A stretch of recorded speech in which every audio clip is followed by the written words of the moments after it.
एबे आंचलिक विज्ञान केन्द्र पक्षर एक बड़ खबर सामना को आबे वर्तमान जहाँ सूचना मिलूँ राज्य में काल बैशाखी अलर्ट जारी 21 जिला को सतर्क कराइला पाणीपाग विभाग तरफ सूचना प्रदान करा क्यों जिला को सतर्क जारी कराई संपूर्ण अपडेट जानापी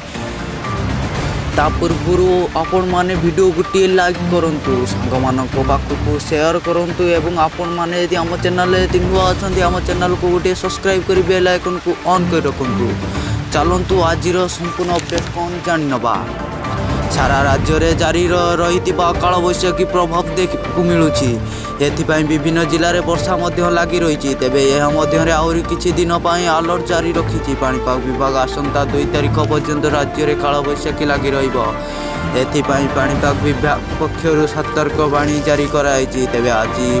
21 जिला को येलो वार्निंग जारी कराई पाणीपाग विभाग। ओडिशा रे जारी रही काल बैशाखी को नजर रे रखी 21 जिला को येलो वार्निंग जारी कराई तेबे यही तालिका रे राज्य रे समस्त उपकूल जिला सहित पश्चिम ओडिशा रे किंतु जिला सामिल रही काल बैशाखीर प्रभाव में यही स्थान गुड़ी को घड़घड़ी सह वर्षा एवं 30 ରୁ 40 किमी बेगर पवन बोइबा नहीं पूर्वानुमान करा जायछि। प्रबल वर्षा सांग को घड़घड़ी हेबा नहीं समस्त जिलापाल को सतर्क करा जायछि।